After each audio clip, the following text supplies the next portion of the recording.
Bien, 9 de la mañana con 22 minutos, estamos con el abogado penalista Carlos Caro Coria para tocar diversos temas. Carlos Caro, muy buenos días, gracias por atendernos. ¿Qué tal, Cristian? ¿Cómo te va? Muy bien. Carlos, a ver, se acepta finalmente a trámite este tema de la casación para el caso de Keiko Fujimori, cosa que no ocurrió en el caso de Ollantumala. Finalmente se presentó un habeas corpus, creo, ante el TC y fueron liberados. ¿Por qué en este caso sí se habría aceptado la casación planteada ante la Corte Suprema, Carlos, en el caso de Keiko Fujimori? Normalmente la Corte Suprema rechaza las casaciones de plano. Para que una casación se vea, como se va a ver en el caso de Keiko, más o menos estamos en un rango del 10%, es decir, el 90% se rechazan, el 10% se admiten a trámite. Lo que pasa es que la Corte Suprema se mete en un tema cuando hay una cuestión novedosa que desarrollar, y en este caso creo que el tema de las prisiones preventivas y el tema de los alcances y pruebas de una remediación criminal son temas claves que van a marcar no solamente este caso, sino otros casos futuros. Y creo que por ese motivo la Corte Suprema, con la finalidad de darle desarrollo jurisprudencial, sentar un precedente, como en Estados Unidos se llama el certiorari, ha escogido el tema para desarrollarlo. Ojo, eso no significa que Keiko va a salir libre. Puede ser que se diga completamente lo contrario y que se avale lo que están haciendo las jueces en este momento, pero en definitiva la Corte ha tomado el tema para tratar de sentar un precedente. Ok, pero sí es importante, Carlos, como tú dices, que se va a sentar un precedente, es decir, así sea libre o así se mantenga en cárcel, los jueces ya van a poder tener, digamos, un marco en el cual decidir casos similares al de Keiko Fujimori, al de Ollantumala y al de otras personas, porque claro, por ejemplo, en el tema de la prisión preventiva, se habla hasta la saciedad de que el Congreso debería corregir este tema. De alguna manera, obviamente, la Corte Suprema vamos a decir, a modificar o aclarar una legislación ya existente en el caso de la prisión preventiva, de la organización criminal. ¿Es así? Efectivamente, ¿no? Acá más que un cambio legislativo, como el proyecto de Luciana León, lo que necesita es que los jueces ultimen, concuerden criterios de aplicación. No puede ser que para algunos jueces, en casos similares, no se dicte prisión preventiva, y en otros casos, al contrario, se da la prisión preventiva incluso con menores elementos de prueba. Por ese motivo es que, digamos, atendiendo a esta disparidad, heterogeneidad de criterios, la Corte Suprema ha tomado el tema para tratar de zanjarlo. Correcto. ¿Cuáles son los temas que se van a analizar en esta casación? Porque tú hablabas primero de este tema que algunos cuestionan como la criminalización, de los partidos políticos, ¿no? El tema de organización criminal al interior de partidos políticos. El otro es el tema justamente de la prisión preventiva que se ha venido discutiendo. Ya hubo una decisión de la Suprema también con el juez San Martín, creo, a la cabeza, que definió algunos alcances de la preventiva. Pero mi pregunta era si es que esta casación también va a poder definir si es que los aportes a las campañas políticas configuran o no lavado de activos, porque eso podría marcar un derrotero, es decir, algunos casos se tendrían que archivar y otros casos tendrían que continuar. ¿Es así? ¿Estas tres cosas se van a ver o no va a definirse lo del lavado de activos y los aportes a campañas políticas? Lo del lavado de activos en particular está, digamos, situado ya como un tema de debate para los juicios orales. Ahora que se avecina que la acusación contra Ollantumala y Nadine Heredia, se va a generar el primer caso donde se va a discutir en una sentencia si los aportes de campaña son lavado de activos o no. Y eso va en la línea de lo que la Corte Suprema ya dijo en la sentencia plenaria casatoria 1 del 2017. En este caso de Keiko, de la prisión preventiva, se van a debatir dos temas concretos. En primer lugar, ¿quién prueba la existencia de una organización criminal? Porque hasta el día de hoy los fiscales imputan que hay organización criminal y a partir, digamos, de ese dato concreto, imputación de organización criminal, prácticamente los jueces lo aceptan, los jueces no ejercen control sobre ello y en consecuencia se opera o se toma decisiones en base a ese punto. Lo segundo, que es trascendental, es establecer si a raíz de la imputación por organización criminal cabe presumir que hay peligro de fuga o peligro de entorpecer la acción de la justicia.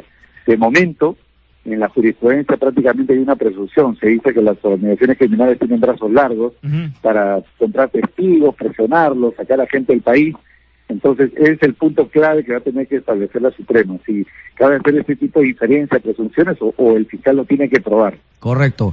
Entiendo entonces, recapitulando, Carlos, que claro, el tema de la figura en sí, lavado de activos, como es un tema de fondo, vamos a tener que esperar a una acusación fiscal al inicio de un juicio oral, y ahí, dependiendo de una primera sentencia en primera instancia, podremos ir viendo, o tendrá que llegar a una futura casación esa definición. No se puede definir ese tema a priori en este caso de Keiko Fujimori, porque lo que se está analizando acá es la prisión preventiva y la organización criminal. Efectivamente, ¿no? Y aunque en este caso cabe establecer que se existe pruebas suficientes sobre el caso de lavado, el nivel probatorio es más bajo de lo que correspondería a una sentencia. Y además la Corte Suprema ya ha dicho que en caso de lavado, la definición final se toma en la sentencia. Entonces acá no podría haber una suerte de salida adelantada o salida anticipada, sino hay que esperar a la sentencia. Pero claro, eso nos va a llevar a quizá analizar un montón de supuestos casos con posibles acusaciones e inicios de juicio orales, con el riesgo de que finalmente una decisión de la Suprema pues nos diga que eso no configura lavado de activos y se caerían todos los procesos que han venido avanzando, y obviamente también utilizando el tiempo y el presupuesto del Ministerio Público.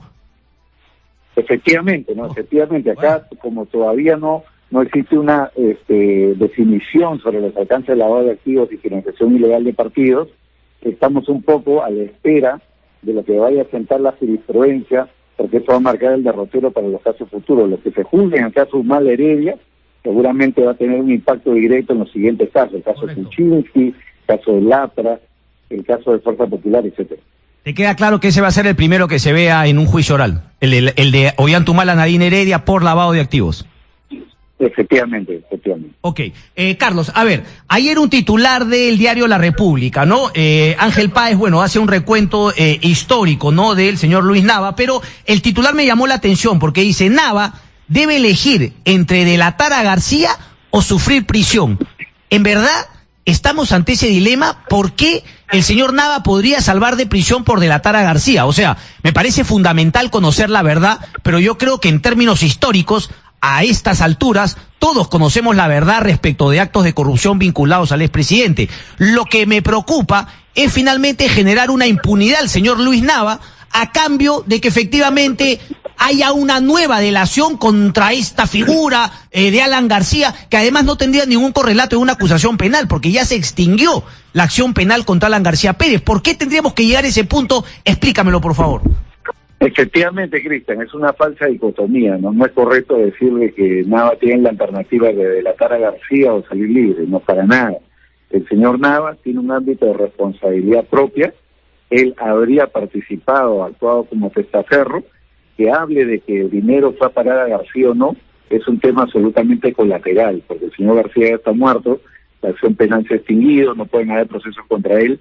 Lo único que podría favorecer a Nava es si él empieza, por ejemplo, a hablar de otros proyectos, de otros casos en los cuales han estado involucrados ministros del Partido Aprista o de otras gestiones, y alcance elementos de prueba que permitan, digamos, disminuir o atenuar su responsabilidad. En el caso de Atala, por ejemplo, la versión fue importante porque permitía incriminar al señor Nava, en la medida que él aparecía, digamos, en la cadena como un intermediario entre la empresa Odebrecht, el señor García, Nava, etcétera. Entonces, era importante, digamos, para llegar a conocer el verdadero rol del señor Nava en el proceso. Por ese motivo es que delató tanto el señor Atala, el hijo de Atala, el propio hijo de Nava, y Nava pues se ha quedado solo en el valle, sin ningún tipo de respaldo, y está sufriendo en este momento la prisión preventiva por 36 meses, y su única salida es o acogerse a la confesión sincera, que es aceptar los cargos y buscar una reducción,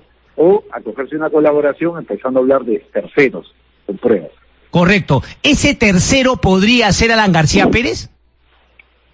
Ya no sería trascendental porque García ya está muerto. Correcto. Pero sí podría ser importante, si por poner un ejemplo, ¿no?, hablara del ministro Cornejo, o hablara de otros ministros de la gestión, en otros proyectos durante el gobierno aprista, ¿no? Eso podría ser importante. Correcto, entonces el concepto de la Tara García no tiene sentido, porque ahí sí parecería que podría haber, yo decía en mi editorial que lo de García ya está claro, ya aquel que no quiera creer, pero bueno, si es que finalmente yo le voy a dar libertad y voy a generar impunidad a una persona que claramente ha tenido actos de corrupción, también como el señor Luis Nava, a cambio de que históricamente me ayude a tumbarme a Alan García, que para mí ya está clara su corrupción, pues ya empezaríamos también a un juego macabro al interior de las confesiones sinceras y colaboraciones eficaces. Pero bueno, Carlos, otra más, el tiempo me gana.